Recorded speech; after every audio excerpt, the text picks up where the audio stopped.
Imaginez ceci, vous êtes à un dîner chic, des assiettes sur la table, des bougies qui scintillent. Quelqu'un commence à parler de la météo, il fait froid aujourd'hui, non? Et soudain, Friedrich Nietzsche, le célèbre penseur du 19e siècle, se lève et sort sans un au revoir. Grossier?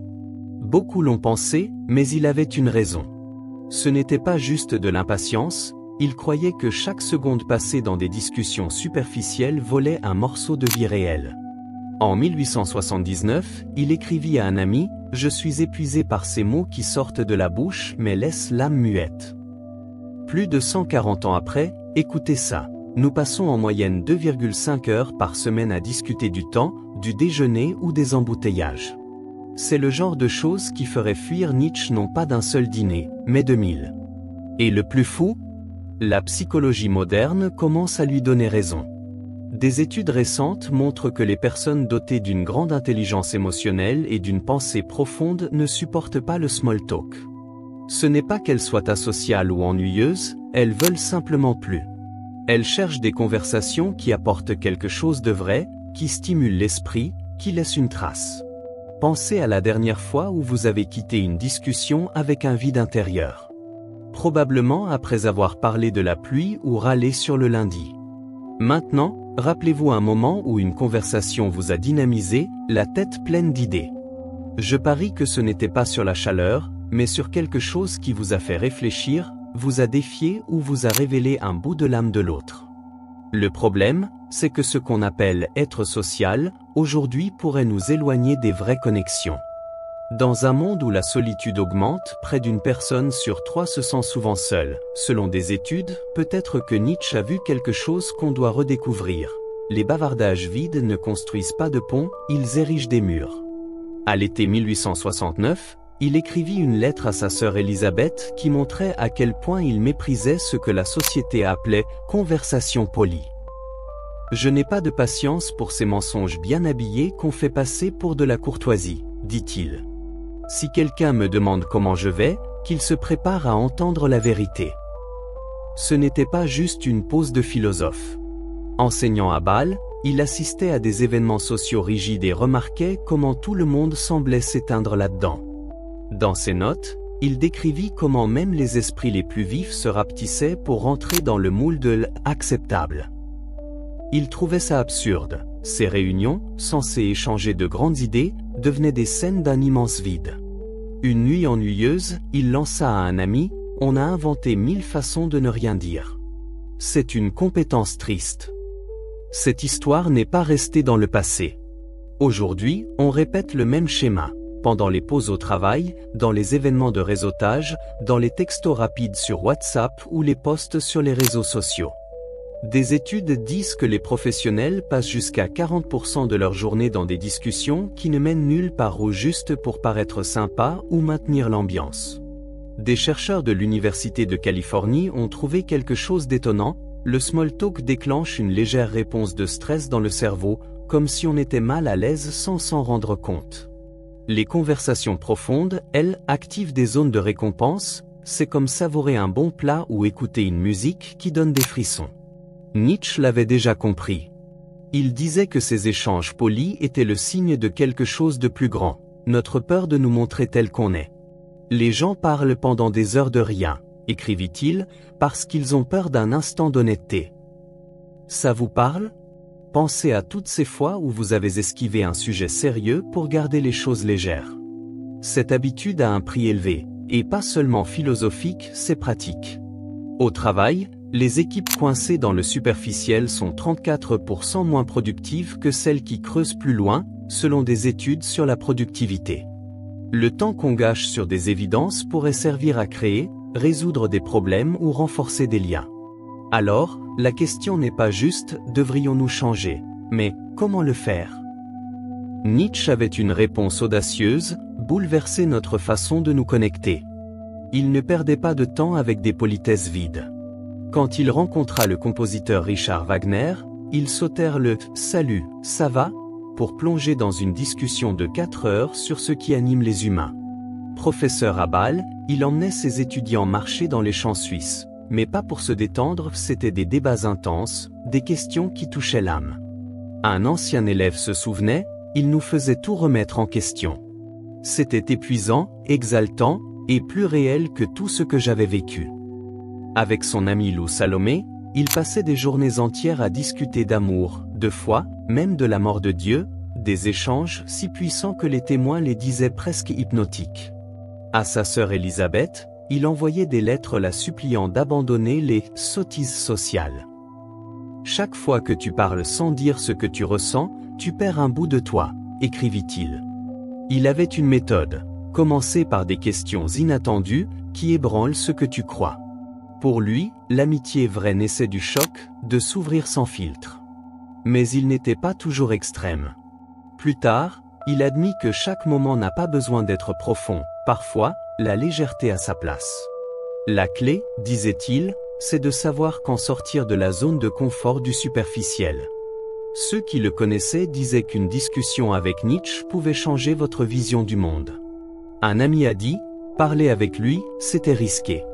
Tu en sortais transformé, effrayé et libre à la fois. Cette quête de profondeur n'était pas unique à lui. Dans la Grèce antique, les symposiums étaient des nuits de débats sur l'amour, la justice, le sens de la vie, pas de bavardage sur le quotidien ou le vin sur la table. Les moines du désert avaient ce qu'ils appelaient « parler de l'âme », évitant les politesses pour aller droit à ce qui changeait l'esprit. L'un d'eux écrivit « Mieux vaut le silence que des mots sans poids ». À la Renaissance en Italie, les salons commençaient comme des centres d'idées sérieuses, mais à l'époque de Nietzsche, ils étaient devenus des scènes de courtoisie, pile ce qu'ils critiquaient. On dirait que les sociétés débutent avec un dialogue riche et l'échange peu à peu contre une coquille vide. En France au XVIIIe siècle, les salons étaient des foyers de pensée, puis des lieux de ragot, où maîtriser le rien devint un signe de classe. D'autres cultures montrent des approches différentes. Au Japon, le silence n'est pas gênant, c'est un moment sacré pour réfléchir, une respiration entre les mots. En Finlande, encore aujourd'hui, moins de small talk, c'est plus de respect. Un dicton dit, ceux qui savent se taisent, ceux qui parlent ne comprennent pas. Les Bédouins dans le désert organisaient des rencontres autour du café où chacun racontait des histoires ou des poèmes, des heures de récits riches, pas de place pour les bavardages légers. Ces traditions suggèrent que Nietzsche n'a pas inventé ça, il a vu un schéma humain. On savait autrefois aller en profondeur, mais on l'a troqué avec le temps pour une politesse qui nous cache. Il voulait récupérer quelque chose qu'on avait tué perdu. Pensez à notre quotidien, bureau, appel Zoom, pause café. Le travailleur moyen passe près de 3 heures par semaine dans des discussions qui ne disent rien, juste pour combler le silence. Mais certaines entreprises changent la donne. Chez Microsoft, au lieu de « Comment était ton week-end ?», les chefs demandent « Qu'est-ce qui t'a fait réfléchir cette semaine ?» Un manager là-bas a dit que l'équipe était 40% plus satisfaite après ça. Des startups de la Silicon Valley ont inventé des réunions où, au lieu de mises à jour barbantes, ils posent des questions comme « Qu'est-ce qu'on rate dans notre plan ?» Une boîte tech a eu des idées géniales juste grâce à cet espace. Le télétravail a aidé. Sans les papotages de couloir, des équipes ont créé des canaux numériques pour partager doutes, défis et pensées vraies. En dehors du boulot, ça bouge aussi. Les événements de réseautage, autrefois pleins de « tu fais quoi ?» et d'échanges de cartes, deviennent des « salons d'idées ». Un entrepreneur organise des rencontres avec des sujets à débattre, sans questions banales, comme « quelle est ton opinion la plus osée sur le travail ?» Sur les réseaux sociaux, où le superficiel domine, des groupes LinkedIn sur la philosophie en affaires cartonnent. Sur Twitter, les débats profonds attirent des milliers. Dans le dating, les applis poussent à des questions sur les valeurs et les rêves, où les données montrent que ça crée des liens plus forts. Des amis organisent des soirées de discussions sérieuses, des familles utilisent des questions au dîner, et même les fêtes de fin d'année adoptent des activités pour sortir du trivial. Certaines entreprises ont même des chefs de conversation qui coupent le blabla pour ramener du sens au quotidien. Pas besoin de devenir Nietzsche et de fuir tous les dîners. Il avait une approche qu'on peut adapter.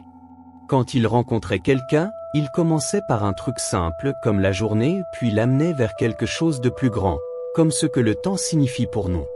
Les psychologues appellent ça une échelle vers la profondeur. On passe du léger au profond petit à petit. Au boulot, troqué, journée chargée. 1. Pour « Qu'est-ce qui t'a donné du fil à retordre cette semaine ?» Un commercial qui a essayé ça a dit que ses discussions clients sont devenues de vrais partenariats, avec 30% de contrats longue durée en plus. À un barbecue, laissez tomber « chaud, non ?» pour « Quelle est la dernière chose qui t'a fait changer d'avis ?» En ligne, envoyez un mail avec « Qu'est-ce que tu changerais dans notre projet ?» plutôt que juste « Tout va bien ». Une boîte tech a testé ça en réunion. Chacun partage un défi ou une idée d'abord, et la créativité a explosé. À la maison, faites un bocal de questions pour le dîner.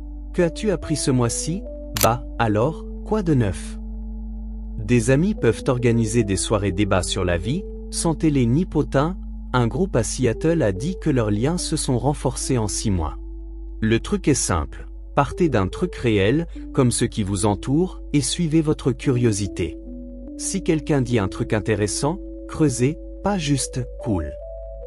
Laissez le silence s'installer. Nietzsche disait que c'est là que naît la pensée. Passez du léger au profond doucement, en créant un flow naturel. Pas chaque discussion doit être intense, mais savoir aller plus loin change tout. Au travail, une réunion pourrait commencer par « Quel est ton plus gros obstacle en ce moment ?» Une firme de conseil a formé son équipe là-dedans et a vu ses clients se rapprocher. Les vacances familiales pleines de small talk peuvent devenir des soirées avec des questions comme « Qu'est-ce qui t'a marqué cette année ?» Il ne s'agit pas de forcer la profondeur tout le temps, juste de lui ouvrir une porte. Avec la pratique, vous sentez qu'en pousser. Nietzsche disait que les relations les plus riches naissent de l'exploration d'idées ensemble, pas des politesses. Un ami a dit, après avoir parlé avec lui, je voyais le monde autrement. C'était comme se réveiller. Au fond, Nietzsche comprenait quelque chose que la science prouve aujourd'hui, ce qu'on dit façonne notre vie. Une étude de Harvard a montré que ceux qui ont des discussions plus profondes se sentent plus heureux et connectés, où les liens se solidifient, la vie s'enrichit. Aujourd'hui, on a 1000 façons de parler, texto, réseau, appel vidéo. Pourtant, la vraie connexion est rare. On fait défiler des feeds pleins de trucs légers, en manque de quelque chose qui nous remplisse. Nietzsche ne voulait pas tuer chaque petite discussion, il y voyait un début, pas une fin.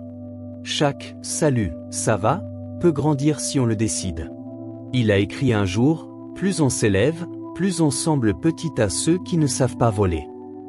Aller au-delà du superficiel peut sembler bizarre au début, certains vous trouveront intense, mais c'est comme une vague. Une personne qui pose plus de questions, qui écoute vraiment, pousse les autres à suivre.